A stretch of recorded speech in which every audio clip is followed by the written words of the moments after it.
En Mateo 17:11, respondiendo Jesús les dijo: a la verdad, Elías viene primero y restaurará todas las cosas.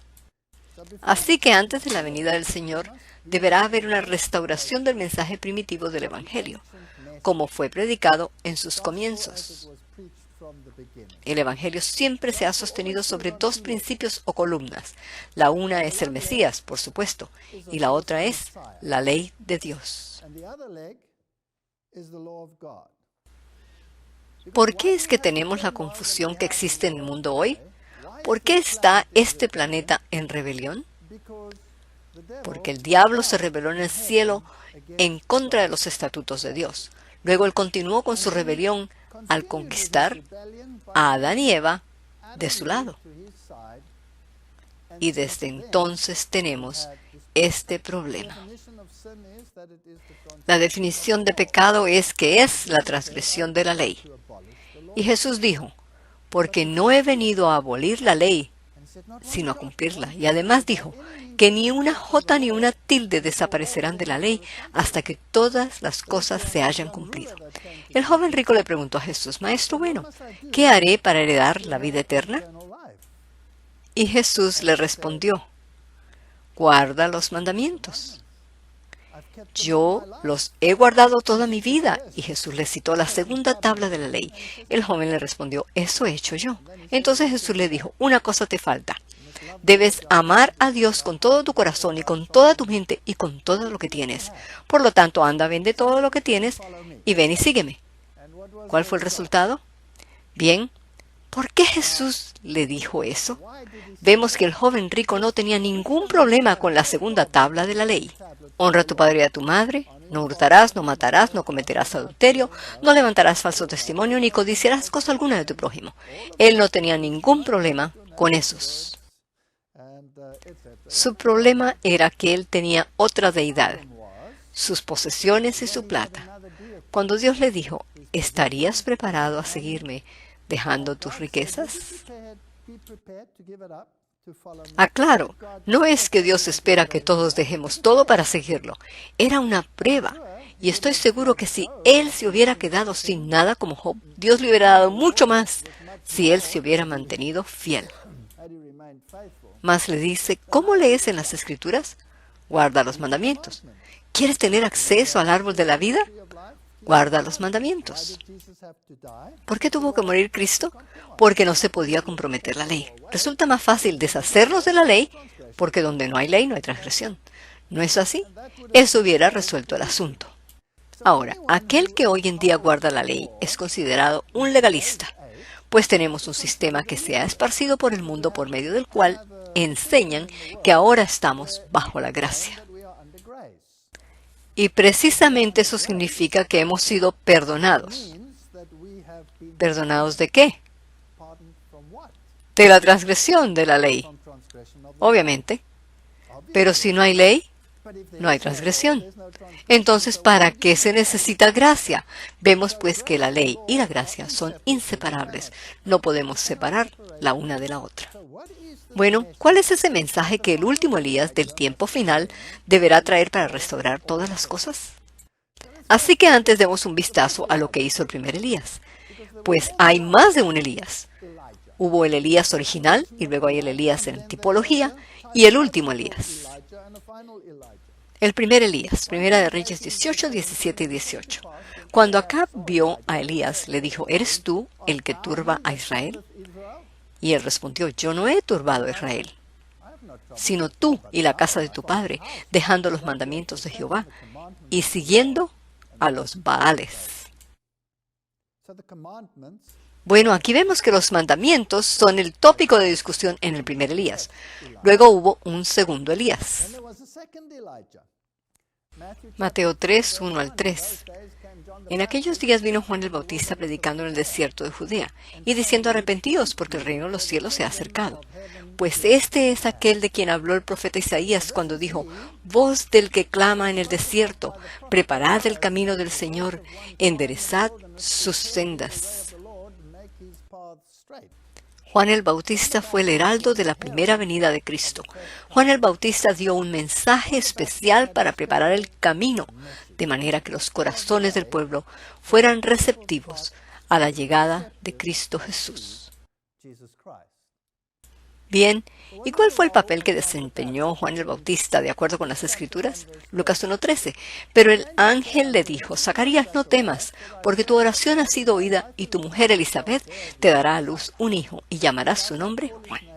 Lucas 1:14. Y tendrás gozo y alegría y muchos se regocijarán de su nacimiento. No dice que todos, ¿verdad? Lucas 1:15.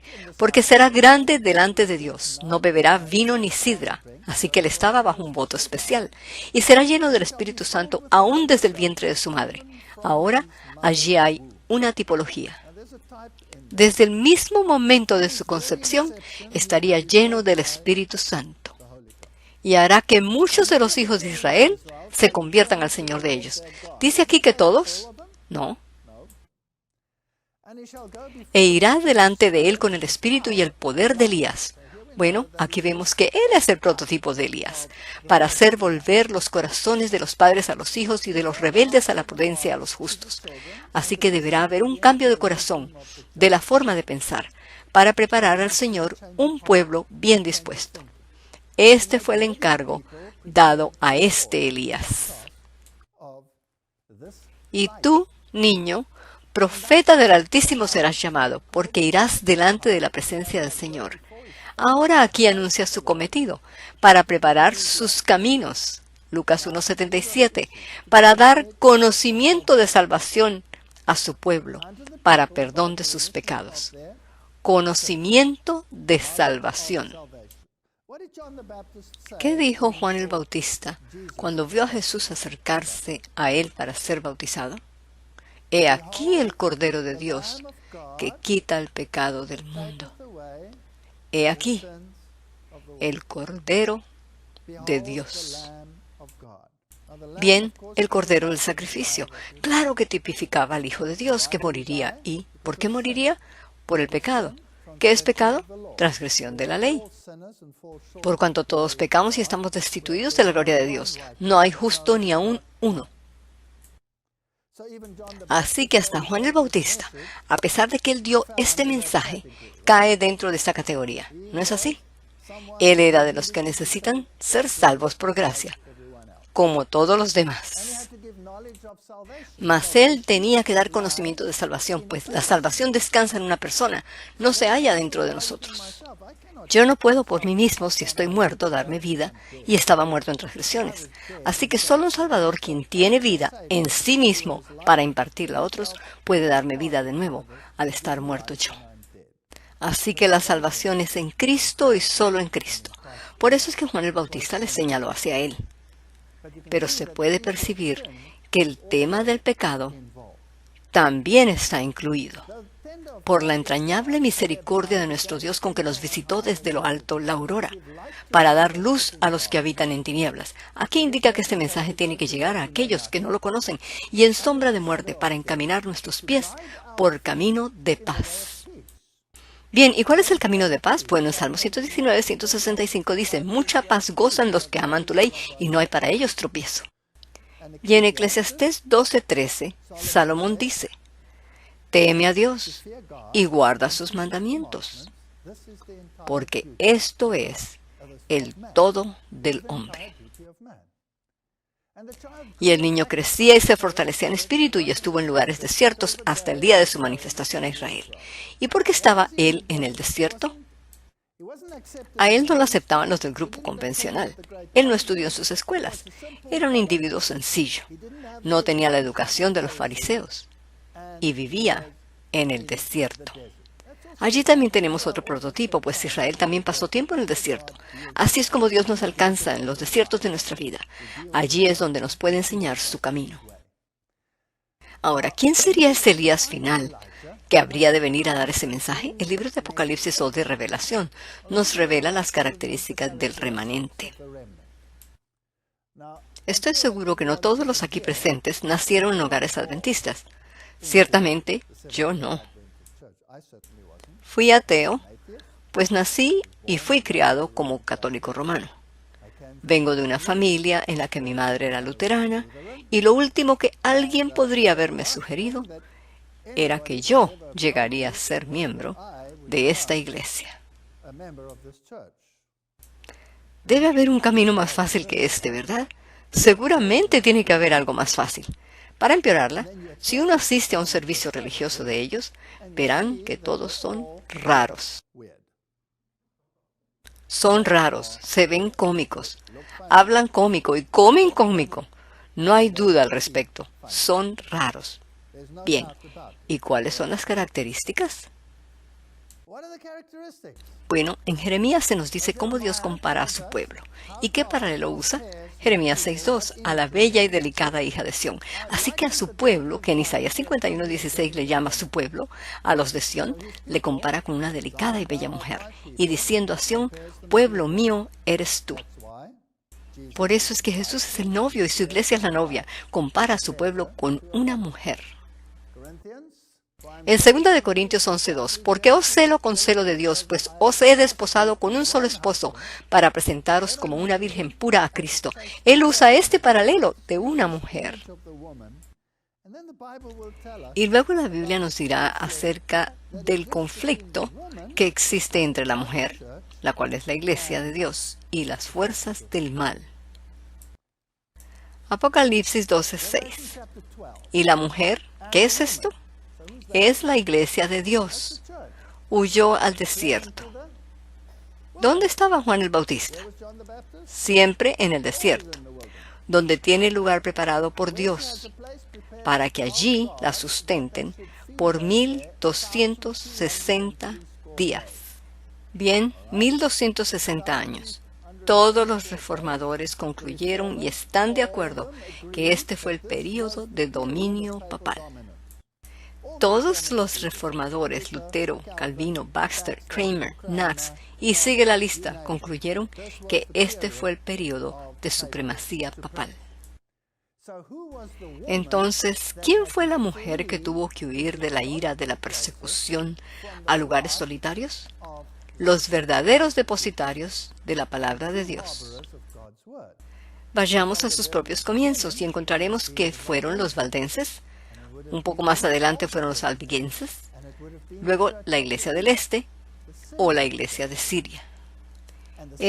La iglesia de Siria, tuvo sus comienzos en Antioquía y de allí el mensaje se esparció, no solo en sus cercanías, sino también hasta China, de donde se esparció hasta India y a lo que hoy conocemos como Irán e Irak. Todas esas áreas fue donde el cristianismo en su forma pura, original, se esparció. No existía el Islam, había las religiones paganas antiguas y entre estas se esparció y creció el cristianismo.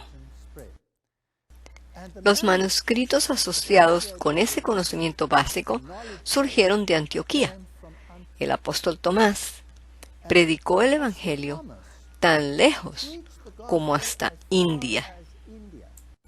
En India había grupos de cristianos que eran llamados tomasistas, apodo derivado del nombre del apóstol. Es muy interesante que los valdenses y los albigenses y la iglesia tan lejos como hasta China e India, todos guardaban el sábado. El mensaje también bajó hasta África, por labios del eunuco que fue instruido por Felipe. Y las iglesias de Etiopía y África guardaban el sábado. El Evangelio también se esparció hasta la parte sur de España y al norte de África, donde todas esas naciones eran guardadoras del sábado. Ahora, 3 fueron destruidos, ¿los recuerdan? Los vándalos, los ostrogodos y los érulos. Quizás todos estos eran guardadores del sábado y su historia ha sido destruida completamente. Nosotros sabemos que la iglesia en el este toda guardaba el sábado, porque cuando Frances Xavier, quien fue uno de los fundadores de los jesuitas, viajó hasta África con las flotas de Vasco de Gama, Al llegar a India, en una expedición, él consiguió cristianos en India que guardaban el sábado. Savia era el jesuita que se unió a ellos.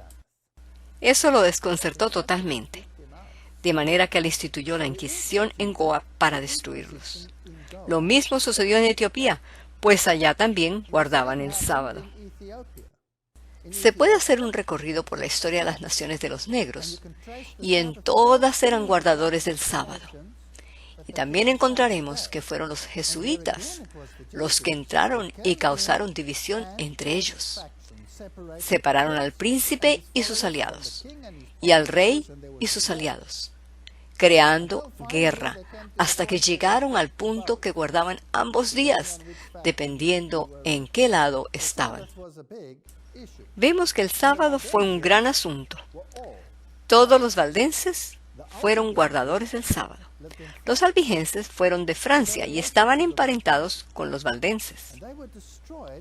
Estos fueron perseguidos a muerte, hasta acabarlos totalmente. Así que por 1260 años, la Iglesia huyó de la persecución. Interesantemente, cuando comenzó la Reforma, esta trajo de nuevo a la vida el conocimiento de la salvación en Cristo Jesús, que la moralidad debe estar basada en las Escrituras y solo en las Escrituras, y que la salvación es solo por fe. Pero todos los reformadores, ya sea Calvino, Martín Lutero, Melanchthon o ya sea Wesley, todos y cada uno coincidieron en que la ley está vigente. Pero tuvieron un problema. Por haber salido del catolicismo, ellos adoptaron muchas de las normas y costumbres del catolicismo, y entre ellas adoptaron la guarda del domingo. Cuando se congregó el Concilio de Trento, hubo una discusión masiva en cuanto a cuál debería ser la guía para la moralidad en la enseñanza de la doctrina. ¿Debería ser la tradición o si debería ser la palabra de Dios? Los reformadores todos decían, debe ser la palabra de Dios, y los católicos dijeron, no, debe ser la palabra de Dios, pero interpretada a través de la tradición. Y la Iglesia tiene la última palabra en lo que ha de pasar. Por un tiempo, el protestantismo llevó la ventaja, hasta que el arzobispo de Regio entró en la sala del Concilio de Trento y dijo que el protestantismo no podía ser considerado como una religión, y que debía ser considerado como un grupo en rebelión. Su razonamiento fue bastante astuto cuando les dijo, si ustedes los protestantes dicen basar sus enseñanzas en las Escrituras, todos deberían estar guardando el sábado como su día de reposo, pero ustedes guardan el domingo. De allí que ustedes obedecen a un mandamiento de la Iglesia Católica. Por lo tanto, ustedes son un grupo de rebeldes. Siendo que ustedes están siguiendo la tradición en contra de lo que ustedes mismos consideran su guía, las Escrituras. Por lo tanto, son unos rebeldes. Eso puso punto final a la discusión y se acabó la división. Hoy vemos que en los concilios ecuménicos muchos individuos y muchas iglesias están retornando a Roma. Por 1260 años, esta iglesia fue perseguida. ¿Fueron perseguidos los reformadores? Sí. Muchos de ellos murieron en la hoguera. Muchos fueron torturados durante la Inquisición.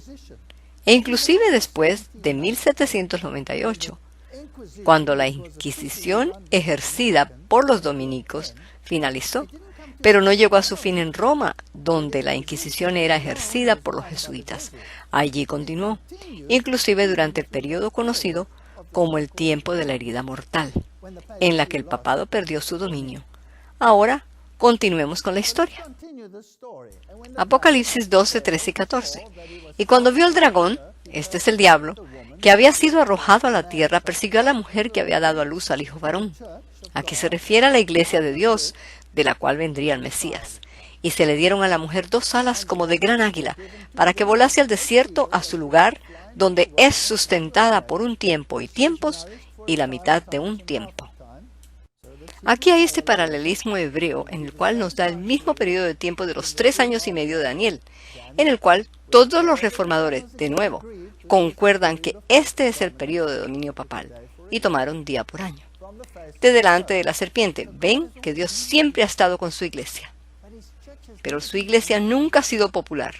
Su iglesia siempre ha sido, por así decirlo, la iglesia del desierto, ignorada, odiada, quemada, llamada hereje y perseguida. Apocalipsis 12:15. Y la serpiente arrojó de su boca tras la mujer agua como un río. La Biblia nos dice que las aguas que viste son pueblos y multitudes y naciones y reinos, para que fuese arrastrada por el río. ¿Hicieron eso las naciones? ¿Persiguieron a la mujer? Absolutamente. Los españoles, bajo Alva y sus tropas, exterminaron y extinguieron el protestantismo en Europa. Toda Bélgica era una nación protestante y hoy solo queda un pueblo pequeñito porque se les pasó por alto, pero todo el resto fue aniquilado. Los holandeses, bien, Holanda era un país grande, la parte norte de Francia era parte de Holanda. Las tropas de Alva los persiguieron literalmente hasta hacerlos ahogar en el mar. Había dos grupos y se peleaban entre ellos, y los jesuitas traían oro desde Suramérica en sus galeras para financiar la guerra y usaron a los indios como esclavos en sus bases en Suramérica, de donde emanaba su poder. Había dos grupos en Holanda. Uno era la Compañía Holandesa del Este de India, la cual tenía sus rutas de comercio con su socio Vasco de Gama para hacer comercio por el este, y estos también fueron a África. Eventualmente, debido a la persecución, muchos de esos cristianos se establecieron en el sur de África. Esa pasó a ser una colonia protestante. Otros huyeron a América del Norte y aún otros a las colonias nuevas en Australia, y etcétera. Pero la mayor cantidad de holandeses, los hugonotes franceses que huyeron, fueron al sur de África. Los puritanos huyeron al norte de América. ¿Saben que los holandeses tenían también una compañía para el oeste? Nadie sabe acerca de ellos en la historia, pues eran piratas. Pero eran piratas financiados por el gobierno, y el único deber de ellos era interceptar las galeras de los jesuitas para robarles el oro, llevarlo a Ámsterdam para financiar la guerra contra Alva. Bien, esto es historia. Hubo persecución masiva, así que el río sí arrastró a esta gente, y ellos huyeron. Apocalipsis 12, 15 y 16. Y la serpiente arrojó de su boca, tras la mujer, agua como un río, para que fuese arrastrada por el río. Pero la tierra ayudó a la mujer. Y por eso es que no son las multitudes de las naciones, pues huyeron a Sudáfrica, a Norteamérica y a todos estos lugares en los que el protestantismo pasó a ser la religión. Pues la tierra abrió su boca y tragó el río que el dragón había echado de su boca. Apocalipsis 12:17. Entonces el dragón se llenó de ira contra la mujer y se fue a hacer guerra contra el resto de la descendencia o el remanente de ella. ¿Me pueden dar una fecha? Si la mujer fue perseguida por 1260 años, ¿cuándo terminaron esos 1260 años? De acuerdo con la teología reformada, en 1798, porque el papado tomó el trono en el 538 a.C., su poder político. Luego lo perdió en 1798, luego lo recupera de nuevo en 1929 bajo Mussolini. Bien, así que este dragón, Satanás, está lleno de ira contra la mujer, y se fue a hacer guerra contra el resto de la descendencia o el remanente de ella, y luego nos la describe, los que guardan los mandamientos de Dios y tienen el testimonio de Jesucristo, dos características muy importantes del remanente. ¿Y qué significa la palabra remanente? El remanente es aquello que queda o que sobra del original. Ahora yo pregunto, ¿cuál fue el original? El original fue la iglesia que Cristo estableció, y a pesar de que fue atacada y parte de ella perdió algo de su primer amor, todavía permaneció como el pueblo de Dios a través del tiempo. Y después de que ese tiempo de persecución cesó y el pueblo se sintió satisfecho, Dios restauró el mensaje que había sido predicado originalmente. Así que es lo que queda del original. Aquí está la paciencia de los santos, los que guardan los mandamientos de Dios y la fe de Jesús. ¿Ven? Obviamente los mandamientos son importantes. Bueno, por eso es que tenemos una gran dificultad cuando dicen que la ley ha sido abolida, o que estamos bajo la gracia, no bajo la ley. No se puede recibir gracia si no existe ley. Es imposible separar la una de la otra. Apocalipsis 22:14. Bienaventurados los que guardan sus mandamientos para tener derecho al árbol de la vida y para entrar por las puertas de la ciudad. Juan 14:15. Si me amáis, guardad mis mandamientos. Y Juan va un paso más allá cuando dice, el que dice yo le conozco y no guarda sus mandamientos, el tal es un mentiroso y la verdad no está en él. ¿Ven? No se puede separar la obediencia de la salvación.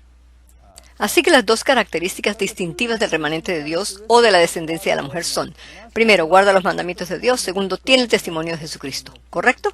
Ahora, ¿qué significa eso del testimonio de Jesucristo? Es lo que está escrito en las Escrituras por medio de los profetas. A través de ellos es que Jesús nos dejó su testimonio. Así que el don profético, a través de las edades, es su testimonio. Pregunta. ¿Hubo profetas de antaño que no son canónicos, o sea, que no fueron contados en el canon bíblico? Sí, Hulda fue una profetisa. Natán también fue un profeta. ¿Hay algún libro de Natán en la Biblia? ¿Hay en la Biblia un libro de Hulda? No. Las hijas de Felipe fueron profetisas. ¿Hay evangelios de las hijas de Felipe en las Escrituras? No. Mas, sin embargo, son el espíritu de profecía. Veamos entonces qué es el testimonio de Jesucristo. En Apocalipsis 19:10, Juan estaba hablando con el ángel que le trajo la revelación. Yo me postré a sus pies para adorarle, y él me dijo, mira, no lo hagas. Yo soy consiervo tuyo y de tus hermanos, que retienen el testimonio de Jesús. Adora a Dios.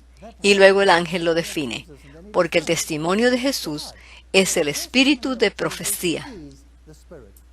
Así que aquí surge otra pregunta.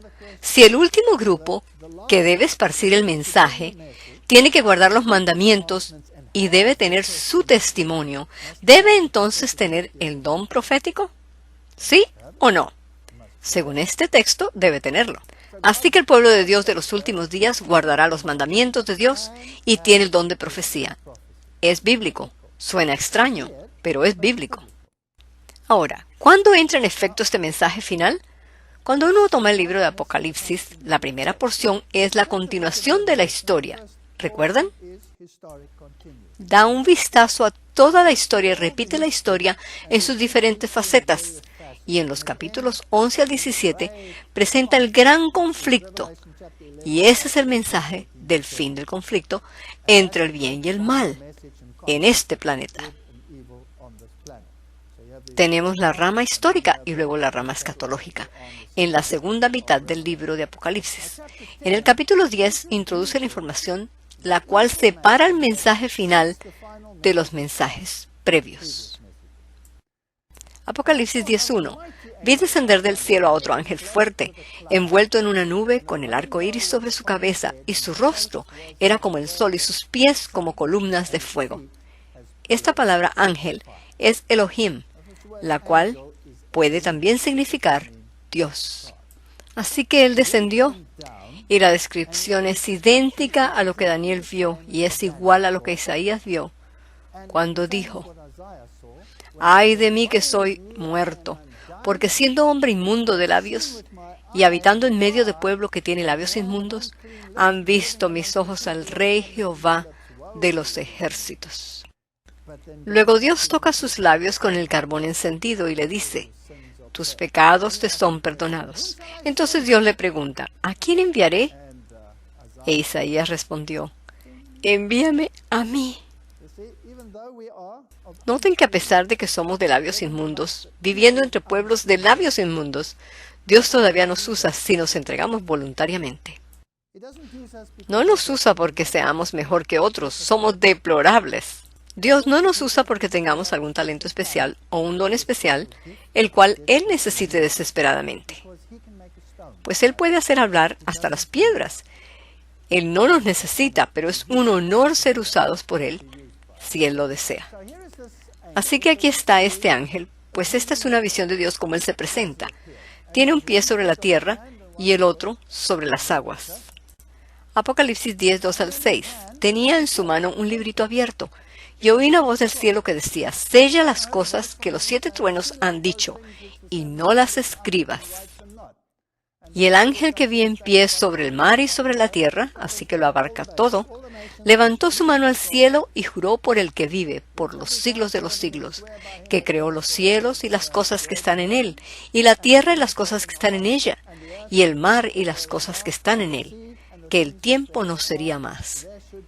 Esta es una profecía fascinante. Bien, este ángel tiene un libro en su mano y el libro está abierto. Pero este libro en algún momento previo había sido sellado. Y luego él cita esta sección. Ahora, ¿cómo llamaríamos esta sección? ¿Dónde encontramos esto antes? El que creó los cielos y la tierra y etcétera. Es parte del cuarto mandamiento. Sí, adora a Dios, dale la gloria a aquel que es el creador. Y el cuarto mandamiento dice: acuérdate del día de reposo, 6 días trabajarás y harás toda tu obra, mas el séptimo día es el día de reposo de Jehová tu Dios. Luego la lista de quienes no deben hacer ningún trabajo. ¿Y por qué?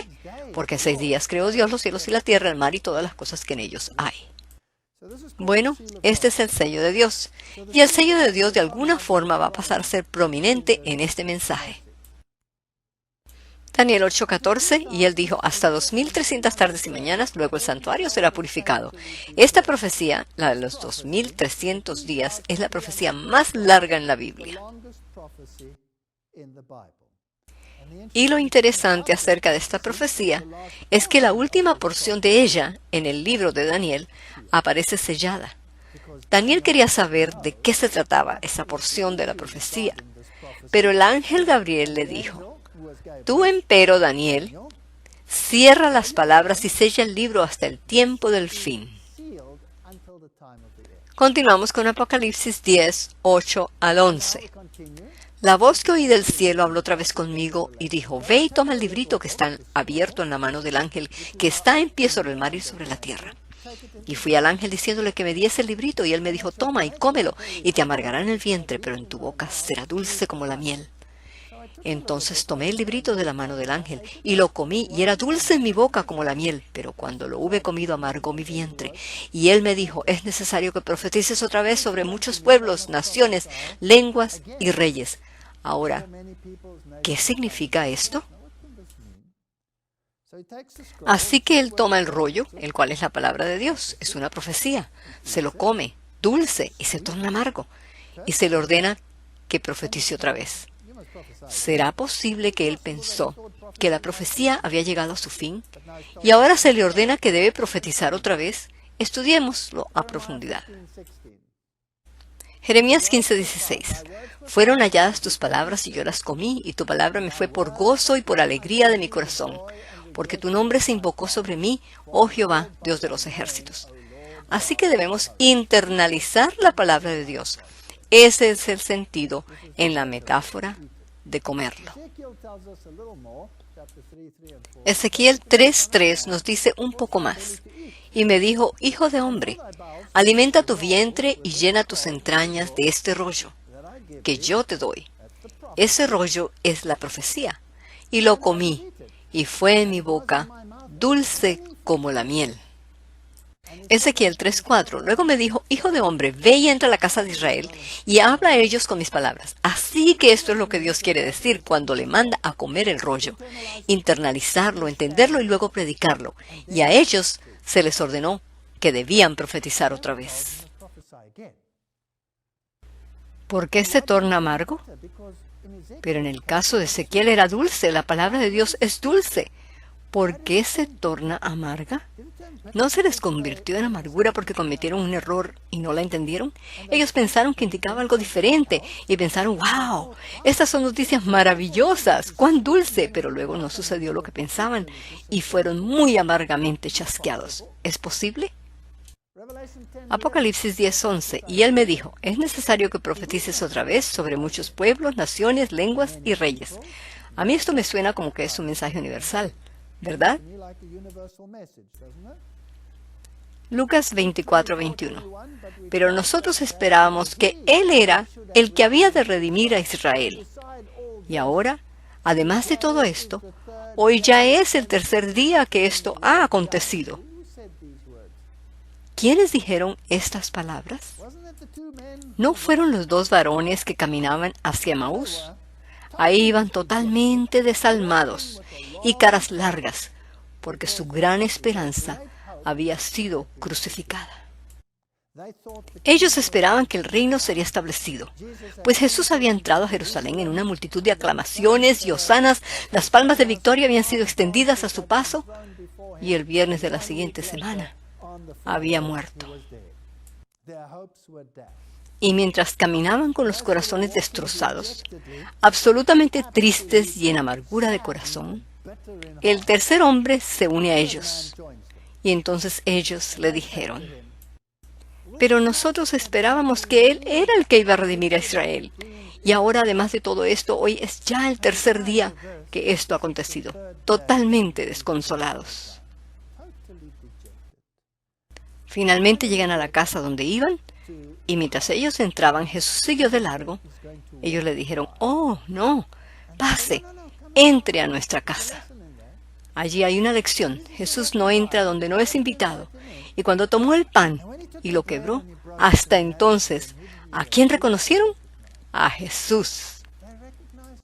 Por el camino Él les había abierto las Escrituras. Ellos dijeron, con razón que nuestros corazones ardían cuando nos desplegaba las Escrituras. ¿Las habían entendido antes? No.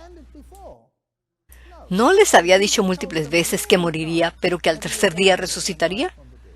Pero les entró por un oído y les salió por el otro. No les quedó en la mente, no le entendieron hasta que partió el pan. Por fin entendieron. ¿Por qué razón Dios les permitió a sus discípulos que pasaran por ese chasco tan amargo, a pesar de que les había dicho? ¿Por qué se los permitió? Les diré por qué. Porque había tantos proclamándole y gritándole, ¡Hosanas al Rey!, sin ningún arrepentimiento en el corazón, sino de oportunistas por el pan y los peces. Pero esos que no eran sinceros se desparramaron cuando Jesús fue colgado en la cruz, y lo que quedó fue un pequeño remanente que dijeron, no puede ser que Él nos haya mentido. Y con ese grupito, Él ahora sí podía trabajar. Cuando ellos comprendieron el mensaje, regresaron corriendo a donde estaban los otros discípulos y les contaron las nuevas. Los discípulos se alegraron tanto que, emocionados, dijeron, ahora sí entendimos, ¿verdad? No, ni les creyeron porque ellos debían pasar también por la misma experiencia. Apocalipsis 14:7. Vi volar por en medio del cielo a otro ángel que tenía el Evangelio eterno para predicarlo a los moradores de la tierra, a toda nación, tribu, lengua y pueblo. Bien, ¿recuerdan que debían profetizar de nuevo? A toda tribu, lengua y pueblo. Y aquí está. ¿Qué es lo que deberán oír? El Evangelio eterno. ¿No ha sido predicado ya el Evangelio eterno? Seguro que sí, pero ha sido separado de su contexto. ¿Qué predicaron los judíos? Los mandamientos de Dios, los 10 mandamientos. ¿Y qué hicieron ellos con el Mesías? Lo crucificaron. Luego aparecen los del cristianismo moderno. ¿Y qué enseñan? Cristo es el camino, la verdad y la vida. Cristo es el camino, la verdad y la vida. ¿Y qué han abolido? La ley. Así que los judíos guardan los mandamientos, pero rechazan al Mesías. Los cristianos modernos aceptan al Mesías, pero rechazan la ley. Cada uno solo tiene la mitad del Evangelio. Cuando Adán y Eva pecaron, Cristo mismo los confrontó, tomó un cordero, le quitó la piel y les cubrió la desnudez. Así que el animalito murió como prototipo de Cristo, y Él los cubrió con su justicia. Ese es el Evangelio eterno. Nunca ha cambiado. Caín y Abel. Abel sacrificó el cordero que tipificaba el Cordero de Dios que quita los pecados del mundo. Caín dijo, no, yo voy a traer mis propias obras. Aquí están, Dios. Satisfágase con ellas. Sus propias obras no fueron recibidas. Y desde entonces Caín ha estado enemistado con Abel. Y continúa tratando de matarlo hasta el día de hoy. Esa es la realidad. Bien, así que el Evangelio eterno debe ser predicado, pero allí hay un mensaje especial. Apocalipsis 14:7, y diciendo a gran voz, temed a Dios y darle gloria porque la hora de su juicio ha llegado, y adorad a aquel que hizo el cielo y la tierra y el mar y las fuentes de las aguas. ¿La hora de su juicio ha llegado? ¿Significa esto que el día final se acerca? Apocalipsis 4:11. Señor, digno eres de recibir la gloria y la honra y el poder, porque tú creaste todas las cosas y por tu voluntad existen y fueron creadas. Así que cuando debemos darle gloria a Dios, que creó todas las cosas, ¿puede el remanente ser evolucionista? ¿Sí o no? Obviamente no. ¿Puede la iglesia, la que predica el mensaje final, pronunciarse a favor de que somos producto de la evolución? ¿Sí o no? No, pero todas las iglesias prominentes lo han hecho, incluyendo la Iglesia Católica. Ellos han tomado la posición oficial de que la forma en que vinimos a la existencia no fue por la creación de Dios, sino por procesos evolutivos, y que esto debe ser glorificado. Apocalipsis 14:8-10. Otro ángel le siguió diciendo, ha caído Babilonia, la gran ciudad, porque ha hecho beber a todas las naciones del vino del furor de su fornicación. Bien, ¿quién es Babilonia? Ya hemos lidiado con ese tema en toda esta serie. La Biblia nos dice claramente quién es Babilonia. Consiste de 3 partes, el dragón, la bestia y el falso profeta. ¿Correcto? Y todos los reformadores concluyeron que la bestia es ¿quién? El catolicismo romano. Un falso sistema en el que se llega al cielo a través de un método o por otros mediadores. Pero Cristo es dejado a un lado. Esa es la bestia. El falso profeta, ya leímos de él en Apocalipsis 13, es la imagen de la bestia. Y el protestantismo, que ha regresado al redil de Roma, rechazando la verdad como la creían antes. Recuerden que vimos el documento de lo que la Iglesia Luterana y los protestantes creían. Y pudimos ver que cada una de las doctrinas que los hicieron protestantes han sido desdeñadas en las declaraciones conjuntas y de nuevo están siguiendo los principios de Roma. De esa forma pasan a ser caídos en términos de que han dejado de proclamar el Evangelio. Así que Babilonia ha caído. Apocalipsis 14:8. Porque ha hecho beber a todas las naciones del vino, o sea, doctrina, del furor de su fornicación. Lo cual significa que han apostatado de Dios al seguir a un hombre en vez de Dios. Apocalipsis 14:9. Y el tercer ángel le siguió diciendo a gran voz, si alguno adora a la bestia y a su imagen, y recibe la marca en su frente o en su mano,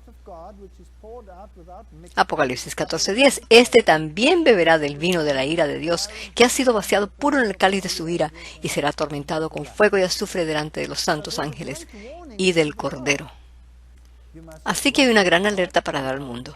Se debe adorar a Dios, la hora del juicio ha llegado, se debe predicar el Evangelio eterno y avisar que Babilonia ha caído. ¿Por qué y cómo ha caído? Cuando firmaron el acuerdo de unidad religiosa. ¿No es eso una apostasía contra Dios?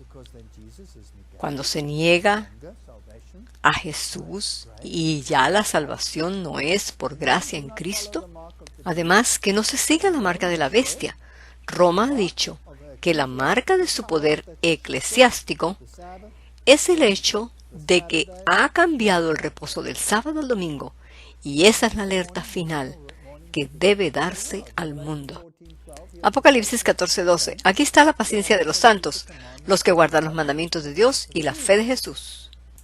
Bien, el mensaje de los tres ángeles es, primero, ha llegado la hora de su juicio. Aunado al, segundo, Babilonia ha caído. Han decidido regresar a obedecer un legislador terrenal, separándose del legislador celestial, y por lo tanto han caído. Tercero, la marca de la bestia. Aceptando los principios del catolicismo romano y su ley, la cual desmiente la ley de Dios. Bien, y este tiene que ser un movimiento mundial. También lo dice Mateo 24:14, y será predicado este evangelio del reino en todo el mundo, para testimonio a todas las naciones, y entonces vendrá el fin. ¿Quién hará esto? ¿Quién surge después de los 1260 años, después de la caída de la Roma papal, de su poder político? ¿Quién surge por esas fechas, que guarda los mandamientos de Dios, tiene el testimonio de Jesús y predica el mensaje de los tres ángeles al mundo entero?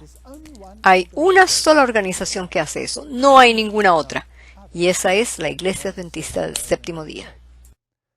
Ahora, yo no soy adventista del séptimo día porque sean unas personas magníficas, sino porque este es el movimiento profético. Aún más, yo no la llamaría una iglesia, yo la llamaría un movimiento. Pues originalmente no iba a ser una iglesia, solo era quien llamaría a la gente de todas las denominaciones a volver a obedecer los preceptos de Dios y a reconocer que se deben guardar todos los mandamientos de Dios y ser obedientes a Cristo Jesús, aceptándolo a Él como nuestro Salvador.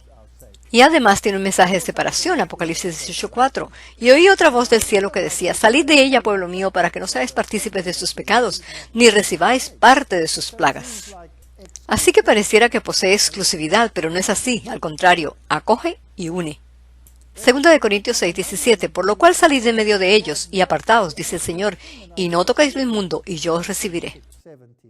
Ahora, es interesante que para esta fecha de 1798, que de paso, cuando se habla de la profecía de los 1260 días, la cual termina en 1798, en Daniel, capítulo 12, dice que al final de este tiempo inicia el tiempo del fin. Así que sabemos cuándo inicia, en 1798, y de allí se va hasta el momento cuando venga Jesús. Durante el mismo periodo de tiempo en que el Evangelio estaba siendo esparcido por el mundo, vemos el surgimiento de la masonería en su forma moderna. Siempre existió por separado, como organizaciones ocultas bajo la sombrilla de los caballeros templarios, etcétera, etcétera, pero fue organizado en su forma moderna alrededor de este tiempo. El espiritualismo hace su aparición al finalizar los 2300 días proféticos, exactamente en 1844, cuando las hermanas Fox se mudaron a la casa donde comenzaron a oír los golpecitos en la pared. La teosofía, en la cual Lucifer es levantado como el verdadero Hijo de Dios, con su profetisa Elena Blavatsky, también surge en esa época. Falsos profetas. Muchísimos falsos profetas y muchas denominaciones comienzan a surgir por esos falsos profetas. El movimiento mormón, Joseph Smith, quien enseñó que el pecado es un don que le da al ser humano el gozo de tomar parte en lo que sea. No voy a perder tiempo en eso. Los testigos de Jehová. Ellos enseñan que Jesús no es Dios. Y los del movimiento científico cristiano, los cuales también tienen una profetisa, la cual mezcla la ciencia y la Biblia en tal forma que pasa a ser ocultismo. ¿Qué significa la palabra ecuménico o ser ecuménico? La palabra ecuménico se deriva del término en griego oikoumeni, el cual puede ser traducido como todo el mundo habitado. Es viendo a este mundo como de Dios que nos veremos a nosotros mismos como uno. El sacerdote Cornell dice, el objetivo final del ecumenismo, como lo concibe el catolicismo, es unidad en fe, en adoración y en el reconocimiento de la autoridad espiritual suprema del obispo de Roma. Esto es lo que es el ecumenismo. Así que cuando firmaron la Carta Ecuménica, aceptaron sucesión apostólica, lo que significa que están aceptando la autoridad del Papa, quien hace dogmas que son totalmente contrarias a la Biblia. No somos salvos por sistemas, no recibimos perdón de sacerdotes. El perdón solo puede ser obtenido a través de Jesucristo. Así que el movimiento del tiempo del fin no puede estar asociado con el ecumenismo. Apocalipsis 13:3, y se maravilló toda la tierra en pos de la bestia. Así que el mundo adoptó su forma de pensar. Recuerdan que ya estudiamos acerca de la palabra wonder, que en inglés significa maravillarse, irse tras algo, o en este caso, seguir a alguien. Malaquías 4:5 dice, «He aquí yo os envío el profeta Elías, antes que venga el día de Jehová, grande y terrible». Así que como hubo un prototipo de Elías, precursor de Jesucristo, Juan el Bautista, quien enderezó las veredas, y de paso, ¿puso en alto Juan el Bautista la ley de Dios? ¿Sí o no? ¿Qué le dijo él al rey Herodes? No te es lícito o permitido tener a Herodías por esposa, pues ella es la esposa de tu hermano Felipe. No te es lícito. ¿Cuál ley se lo prohibía? La ley de Dios en el 7º mandamiento. Esa es la ley de las relaciones matrimoniales. 2 mandamientos del cielo fueron establecidos en el jardín del Edén. Dios casó a Adán y Eva y les bendijo su matrimonio, ¿verdad? Así que la ley de la relación matrimonial entre un hombre y una mujer fue bendecida. ¿Qué más bendijo Dios en el Edén? El sábado en Génesis 2:3. Y bendijo Dios el día sábado y lo santificó y lo separó como un día especial de culto. Así que no puede ser un día para los judíos, pues viene desde el jardín del Edén. Así que esas son 2 instituciones que tienen que ver con las relaciones. ¿Creen ustedes que el diablo las odiará? De paso, ¿qué ha hecho el diablo con la institución del matrimonio entre un hombre y una mujer? Lo ha demolido. Totalmente lo ha destruido. Ahora, ¿sobre cuál tendrá sus ojos puestos para su próximo ataque? Obviamente sobre el sábado. Así que estos tendrán que ser restaurados a su forma original. ¿Estarían ustedes de acuerdo que según las Escrituras, el último mensaje será esparcido por un grupo llamado el remanente, el cual guarda los mandamientos de Dios? ¿Es eso bíblico? También es bíblico que deberá tener el testimonio, el espíritu de profecía y la fe de Jesús. Así que este es un movimiento cristiano. Deberá tener más que la fe en Jesús, deberá tener la fe de Jesús. ¿Cuál es la diferencia? La fe en Jesús la puede tener mucha gente, pero ¿podrán tener la fe de Jesús? ¿La misma fe que Jesús tuvo? La fe de Jesús fue que estuvo dispuesto a morir en la cruz y cada uno de los discípulos no murieron de muerte natural, excepto Juan. Inclusive, de acuerdo con la tradición, Juan fue lanzado en una olla de aceite hirviendo. Todos fueron perseguidos. Si ellos hubieran continuado teniendo solo la fe en Jesús, hubieran continuado siendo como aquella multitud que se esparció cuando Cristo murió en la cruz. Necesitamos más que la fe en Jesús. Necesitamos la fe de Jesús. Y este remanente aparece después de 1798, pues recibieron el mensaje, lo estudiaron, lo internalizaron y entendieron que el único rollo que estaba sellado en toda la Biblia era la última porción de Daniel 8:14 que dice, hasta 2300 tardes y mañanas y el santuario será purificado. Y lo malinterpretaron y sufrieron un gran chasco, pues pensaron que el santuario era la tierra. Pero Jesús no vino cuando ellos esperaban que Él regresaría. Y estos además deberán predicar el mensaje de los 3 ángeles, y deberá ser un movimiento mundial.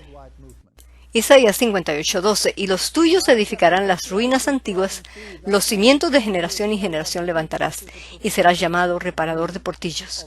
Aquí está la visión profética del deber del remanente. Bien, ¿qué significa esto de reparar grietas? Estas son aberturas hechas en un muro. El muro siempre representa la santa ley de Dios, que está allí para protegernos. Ahora, ese muro debería estar siempre alrededor del pueblo de Israel, pero hay rajaduras que no deben haber en ese muro. Si retrajeres del sábado tu pie de hacer tu voluntad en mi día santo, lo llamares delicia, santo glorioso de Jehová, y lo venerares, no andando tus propios caminos, buscando tu voluntad, ni hablando tus propias palabras, y yo te haré subir sobre las alturas, y te daré a comer de las heredades de Jacob tu padre. De nuevo el sábado, de acuerdo con la profecía, será el punto de controversia. Así que la reforma final deberá tener una naturaleza similar al mensaje de Elías, el cual fue un llamado al arrepentimiento, a seguir a Dios de todo corazón y a guardar sus mandamientos. Juan el Bautista fue el primer prototipo de Elías y proclamó el mismo llamado, e igualmente lo hará el último Elías. Él proclamó: enderezad el camino para el Señor. Él tuvo que enderezar el mensaje. Y aquí el Cordero de Dios que quita el pecado del mundo. Y hasta reprendió a reyes diciéndoles: no te permite la ley hacer esto. No estás guardando los mandamientos de Dios. ¿Y qué le costó? Le costó la cabeza. Así que el movimiento adventista surge al final del siglo XVIII.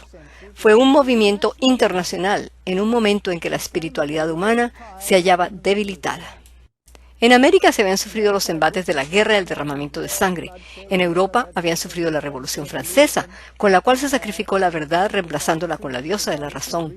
Y los seres humanos habían pasado a ser como bestias salvajes en vez de reflejar la imagen de Dios. En los Estados Unidos, Leonard Woolsey Bacon resumió la moralidad reinante en esa época de la siguiente manera. Tomado de la historia del cristianismo en América, y dice: los últimos años del siglo XVIII muestran la marca baja más baja en la marea de la vida espiritual en la historia de la Iglesia americana. La desmoralización en la vida militar, la furia en la política, la baja moralidad materialista de Franklin, el deísmo filosófico de hombres tales como Jefferson y el popular comportamiento vulgar de Tom Paine, uno de los más nauseabundos ocultistas quien haya logrado tener suficiente poder para influenciar las constituciones. Increíble. Causó, junto con otras influencias externas, el llegar a una condición en las cosas que al ojo de poca fe le resultaran casi desesperantes. Bien, se llega a un nivel espiritual tan bajo por la Revolución Francesa. A Dios se le excluye de todo, más los otros problemas. Pero repentinamente, Dios envía vida al mensaje. Surge lo que se conoce como el Gran Despertar. Aparecen individuos como Dwight Moody. ¡Qué hombre tan excelente! Me gusta Dwight Moody.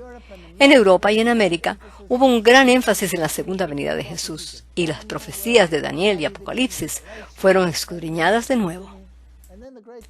Y surgieron las sociedades bíblicas británicas y extranjeras en 1804.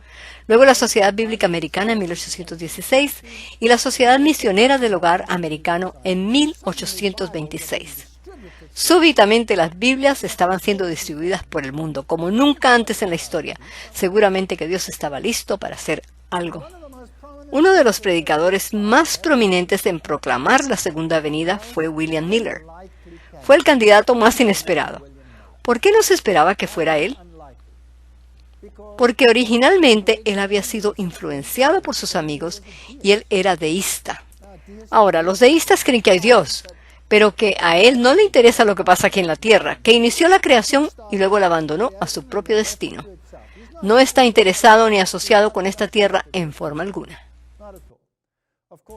Y por supuesto, el deísmo y Jesucristo, quien baja a la tierra y toca a un leproso para sanarlo, está tan lejos como está el este del oeste. Porque en Cristo Dios muestra su cuidado y amor, y desciende y toca a la humanidad enferma por el pecado. Así que el deísmo no puede ser la verdad. Pues Miller era deísta, no tenía ningún estudio religioso formal. Más tarde se desilusionó del deísmo y comenzó a asistir a una congregación bautista. En el año 1816 se convirtió en un estudioso serio de la Biblia, sin permitir nada más que la Biblia como su propia expositora. Un dato interesante es que él además era masón.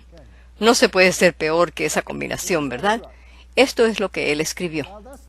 Mientras estudiaba las Escrituras encontré aliento, pues si las profecías que se habían cumplido en el pasado eran una guía para juzgar la forma en que será el cumplimiento de las que son futuras, entonces las ideas populares del reino espiritual de Cristo, de un milenio temporal previo al fin del mundo y del retorno de los judíos, no son apoyadas por la palabra de Dios. Pues encontré que todos los textos de las Escrituras sobre los cuales se basan esas teorías favoritas son tan claros tanto como aquellos que se cumplieron literalmente en su primer advenimiento o en cualquier otro periodo en el pasado. Yo encontré que claramente se enseña en las Escrituras que Cristo Jesús descenderá de nuevo a esta tierra, en las nubes del cielo, en toda la gloria de su Padre. Que al venir se le dará el reino y el dominio bajo todo el cielo a Él y a los santos del Altísimo, y lo poseerán por siempre y siempre jamás. Que a su venida los cuerpos de los justos muertos serán resucitados, y con los justos vivos serán transformados de corruptibles a incorruptibles, de mortales a inmortales. Todos serán levantados en el aire para encontrarse con el Señor.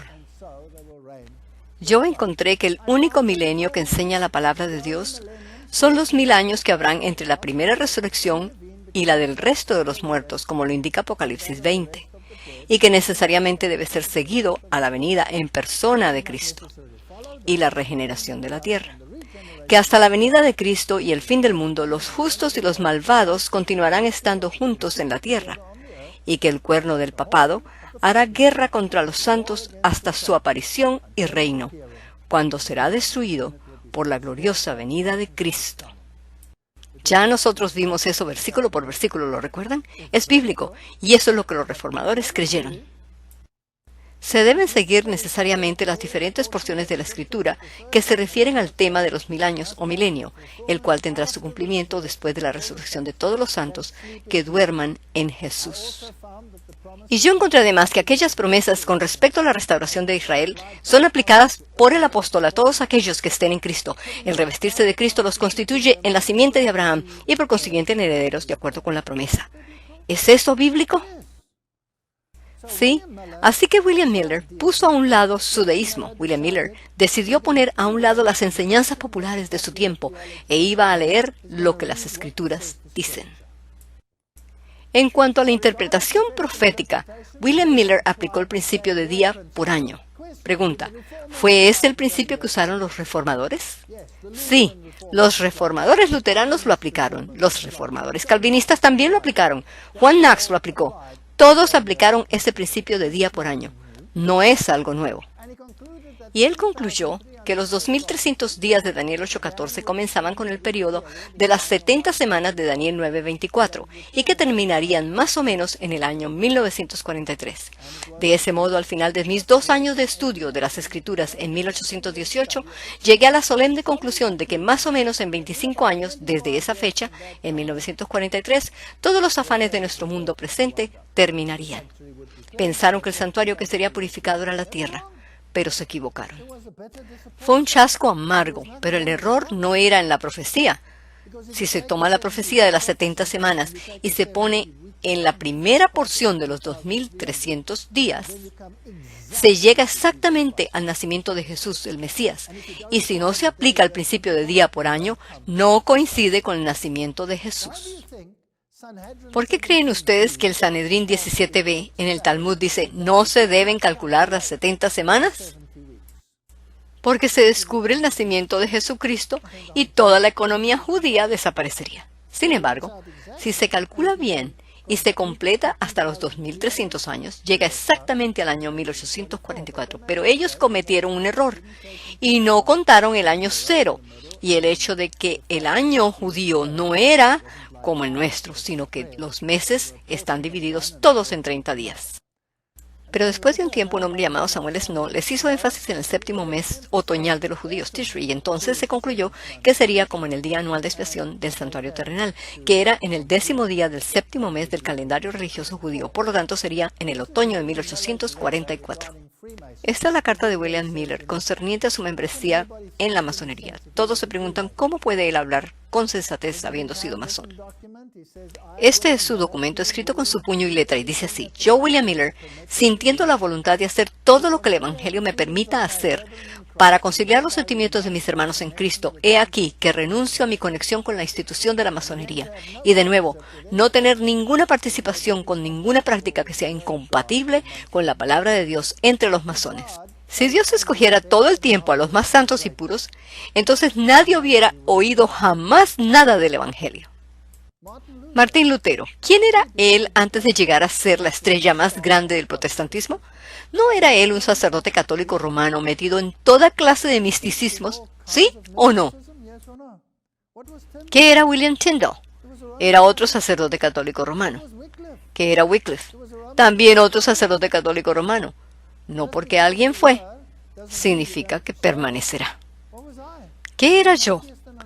Yo era un ateo, un ocultista y un católico romano, todos en uno. Yo era la catástrofe más grande bajo el sol, y aún lo soy en muchas maneras. Bien, William Miller lideró lo que se conoce como el Gran Despertar Adventista. No empezó en una sola iglesia, se expandió por todas las denominaciones. Se unieron personas como Josias Leach, pastor metodista, Charles Fitch, pastor de la Iglesia Congregacional, y Himes, pastor de la Segunda Iglesia Cristiana de Boston. Esto pasó en todas las iglesias. No era una nueva denominación. Luego comenzaron un periódico que se llamó El Clamor de Medianoche y comenzaron a distribuir miles de copias. Entre 1843 y 1844, 1 millón de personas asistieron a sus reuniones y la población en los Estados Unidos de Norteamérica era de solo 17 millones, así que 1 de cada 17 escuchó el mensaje. Y luego están los individuos peculiares que se asociaron con este mensaje. Josias Leach, médico del siglo XIX, ministro de la Iglesia Metodista Episcopal. Él comenzó a predecir la caída del Imperio Otomano 2 años antes, en agosto de 1840, usando el principio de día por año, y lo hizo con tal exactitud y precisión sorprendentes hasta el día exacto. Y luego, bajo la dirección de Himes, publicaron una revista llamada Señales de los Tiempos. Organizaron lo que se conoció como la Gran Carpa y llevaron esas reuniones de un lugar a otro. Esto no fue una iglesia, fue un movimiento unitario. Luego, después del gran chasco, cuando interpretaron el rollo que tenían abierto ahora en sus manos, se dieron cuenta que habían cometido un error y quedaron solo unos cuantos fieles que sentían la amargura de aquel mensaje que había sido dulce al paladar. Y ellos estudiaron las Escrituras y comenzaron a entender qué era lo que significaba en la Biblia. Y el santuario será purificado. Daniel 8:14. Y allí se establecieron los 5 pilares del adventismo. Estos fueron: el primero, la doctrina del santuario. La doctrina del santuario es la doctrina más maravillosa en las Escrituras, porque la Biblia dice que el Evangelio fue predicado a los antiguos. Hebreos 4:2. ¿Cómo fue predicado el Evangelio a los antiguos si el Espíritu Santo fue derramado mucho después en el Pentecostés y Jesús pudo ser predicado? El Evangelio les fue predicado por prototipo. Cuando un judío venía al santuario, venía con su cordero. Entraba en el atrio del santuario, el cual era rodeado por una pared de lino blanco con solo una puerta. El individuo entraba con su cordero y era confrontado por el altar del sacrificio. Allí el sumo sacerdote ataba el cordero al altar. El individuo ponía sus manos sobre el cordero y confesaba sus pecados, y con sus propias manos tomaba el cuchillo y sacrificaba el corderito. Esas paredes de lino blanco representaban la justicia de Cristo. La puerta representaba a Jesús. Él dijo: yo soy la puerta, Juan 10:7. Cuando se entraba por esa puerta, se entraba a la justicia de Cristo. Reconociendo que era pecador, y al confesar los pecados sobre el corderito, el cual representaba a Jesús, el pecador pasaba a ser responsable por la muerte del cordero. El cordero era quemado sobre el altar del sacrificio, y la sangre del cordero era rociada por fuera del altar. Luego el sacerdote tomaba una pequeña porción de la carne asada del cordero, del tamaño de una arveja, y la comía, lo cual significaba que el sumo sacerdote internalizaba los pecados que habían sido puestos sobre el cordero. pues el sumo sacerdote representaba a Cristo, quien es ahora nuestro sumo sacerdote. Luego iba a la fuente de agua, que representaba el lavamiento del nuevo nacimiento, y el sacerdote, llevando una ofrenda por sí mismo, entraba al lugar santo. Allí rociaba la sangre de la confesión de sus propios pecados y de los pecados de los individuos quienes habían traído sus corderos y sobre los cuales habían confesado sus pecados. Y los había internalizado ya el sacerdote simbólicamente, los colocaba en los cuernos del altar y de ese modo el pecado quedaba grabado en el santuario. Allí en el lugar santo estaba el candelabro de 7 brazos, la representación de Cristo, la luz del mundo, Juan 8:12. El altar del incienso, Jesús nuestro intercesor frente al Padre para que nuestras oraciones sean oídas a través de los méritos de Jesús. La mesa de los panes de la preposición, Jesús el pan de vida, el pan sin levadura, sin pecado, el que fue sacrificado en nuestro lugar. Luego, tras la cortina, el lugar santísimo. Allí encontramos la ley dentro del arca del pacto, y la ley me sentencia a mí a muerte, pues la ley no me puede salvar, pero me puede mostrar que soy un pecador. Sobre la ley está la silla de la gracia, la cual está a la misma altura del altar del sacrificio, afuera en el atrio. Esa silla de la gracia que representa que Cristo me cubre y protege de la condenación de la ley cuando me arrepiento. ¡Qué hermoso símbolo! Mide 1,5 pies cúbicos, pues la gracia de Dios es tan grande como su justicia. La misericordia y la justicia se besaron al morir Jesús en la cruz. Luego, sobre la Santa Chequina, los 2 ángeles, quienes miraban inclinándose en reverencia al ver que en humildad Dios se entregaba a la muerte en mi lugar y en tu lugar, llevando sobre sí la condenación de la ley que nos pertenece a los seres humanos. Ese es el plan de la salvación. ¿Y cómo terminará todo? Finalmente el santuario será purificado. Todos los pecados archivados, todos los pecados confesados serán limpiados. Así como en el día anual de la expiación, el cual simboliza juicio, el sumo sacerdote sacrificaba un macho cabrío.